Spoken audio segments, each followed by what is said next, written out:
Assalamualaikum warahmatullahi wabarakatuh. Shalom, Om Swastiastu, Namo Buddhaya, salam kebajikan. Perkenalkan, nama saya Safira Ramadhani Wirawan dari kelas A dengan NIM 4524091246. Baik teman-teman, pada kali ini saya akan memaparkan sedikit materi tentang atau saya akan menjelaskan materi tentang menjadi mahasiswa yang berketuhanan. Nah, menjadi mahasiswa yang berketuhanan adalah berarti kita meyakini Tuhan sebagai sumber kebenaran dan kebajikan, dan menerapkan nilai-nilai tersebut dalam kehidupan sehari-hari. Berikut adalah beberapa yang dapat dilakukan untuk menjadi manusia yang berketuhanan. Yang pertama, kita dapat menunjukkan sikap toleran. Seperti sikap toleran membuat orang tidak meniadakan, memerangi, atau memusuhi orang lain. Nah, selanjutnya saling menghormati. Saling menghormati membuat orang mengakui hak orang lain dari golongan lain tanpa diskriminatif. Yang ketiga, memiliki sikap belas kasih. Sikap belas kasih dan toleran adalah keyakinan etis spiritual yang dimiliki oleh masyarakat Indonesia. Yang keempat, memiliki komitmen kepada nilai-nilai Tuhan, yaitu orang yang beriman kepada Tuhan memiliki komitmen kepada nilai-nilai tersebut dan meniru akhlak Tuhan dalam bersikap dan berperilaku. Lalu yang kelima, memanifestasikan kebertuhanan dalam tindakan nyata. Kebertuhanan yang diungkapkan harus diwujudkan dalam tindakan nyata seperti membela nasib sesama manusia, apapun etnis dan agamanya tanpa membeda-bedakan. Selanjutnya, manusia memiliki bakat untuk berketuhanan karena adanya roh yang merupakan anugerah dari Tuhan yang dilekatkan dalam diri manusia. Roh membuat manusia mampu meyakini dan mampu mengenal Tuhan dan merasakan nikmat patuh pada sesuatu yang dianggap suci atau luhur. Nah, adapun beberapa contoh menjadi manusia yang berketuhanan. Yang pertama adalah mereka yang dapat menerapkan nilai-nilai ketuhanan dalam kehidupan sehari-hari. Hampir seperti religius. Yang pertama itu meyakini Tuhan yang Maha Esa dan bertakwa kepadanya. Yang kedua, menjalankan ibadah sesuai agama yang telah diyakini dan ajaran agama masing-masing. Yang ketiga, berbuat baik dan mulia sesuai dengan ajaran yang telah diberikan.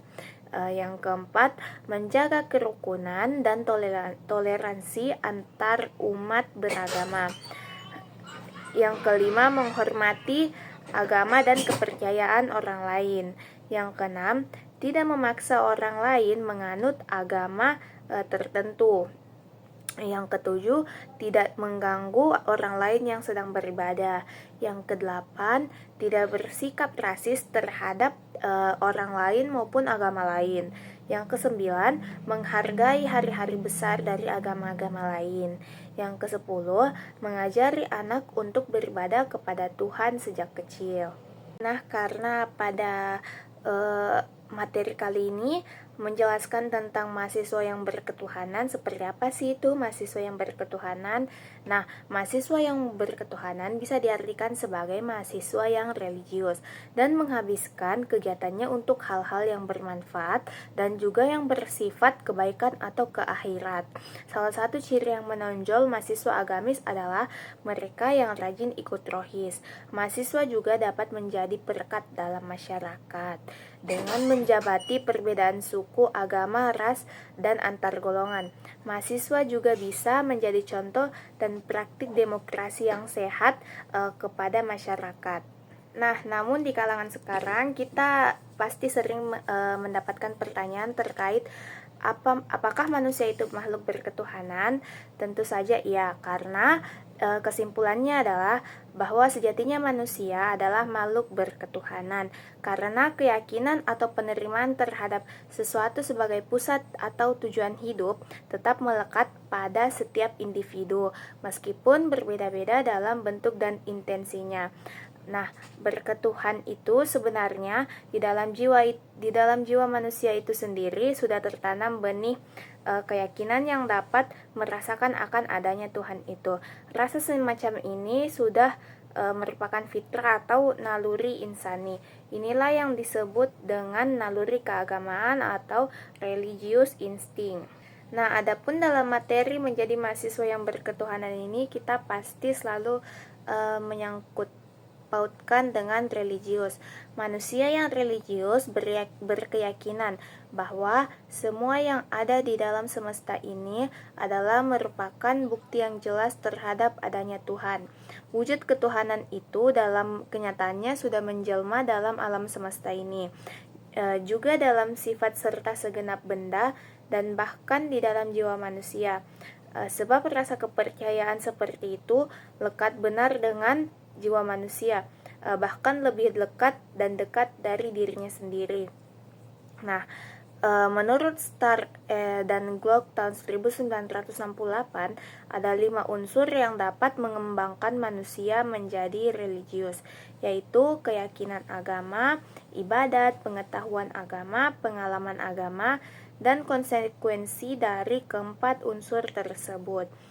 Yang pertama, keyakinan agama adalah kepercayaan atas doktrin ketuhanan, seperti percaya terhadap adanya Tuhan, malaikat, akhirat, surga, neraka, takdir, dan lain-lain.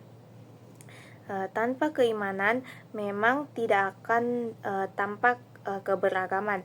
Tidak akan ada ketaatan kepada Tuhan jika tanpa keimanannya. Walaupun keimanan itu bersifat pengetahuan, tetapi iman itu bersifat yakin atau tidak ragu-ragu. Nah, adapun ibadat. Ibadat adalah cara melakukan penyembahan kepada Tuhan dengan segala rangkaiannya. Ibadat itu dapat meremajakan keimanan, menjaga diri dari kecerobohan atau dari kemerosotan, budi pekerti, atau dari hawa nafsu yang berbahaya. Ini dapat memberikan garis pemisah antara manusia itu sendiri dengan jiwa yang mengajaknya pada kejahatan. Ibadat itu pula yang dapat menimbulkan rasa cinta kepada keluhuran, gemar mengerjakan akhlak yang baik, akhlak yang mulia, dan amal perbuatan yang baik dan suci. Maka ibadat di sini bukan berarti juga ibadat yang bersifat langsung penyembahan kepada Tuhan. Nah, adapun yang kita maksud buah iman, apabila seseorang telah benar-benar mengenal Tuhannya dengan segenap akal dan sepenuh hatinya, maka hal ini akan menimbulkan buah yang masak lagi nyaman serta akan memberikan bekas-bekas yang lezat dalam jiwanya sendiri. Buah iman kepada Tuhan dan mengenalnya itu ialah dapat memerdekakan diri sendiri dari kekuasaan orang lain, tidak terpengaruh atau terikat oleh siapapun. Sebab iman yang seperti itu menetapkan bahwa hanya Tuhan sajalah yang maha kuasa menghidupkan, mematikan, merendahkan, meninggikan, serta memberikan celaka atau manfaat, memberi sesuatu ataupun mencegahnya. Sebenarnya yang merupakan penghalang kebangkitan, kemajuan, serta penghapus dari semangat bercita-cita tinggi itu ialah suka tunduk dan taat pada segala macam kediktatoran, baik itu kediktatoran dari pihak yang berkuasa atau dari golongan pemimpin, golongan kaya, maupun yang datang dari pemimpin-pemimpin keagamaan bagi suatu agama. Jiwa perbudakan itu tidak bisa dibenarkan dalam setiap pandangan ibadah. Sekian dari materi yang saya bawakan. Lebih dan kurangnya mohon dimaafkan. Apabila ada salah tutur kata, mohon dimaafkan. Wabillahi taufiq wal hidayah. Wassalamualaikum warahmatullahi wabarakatuh.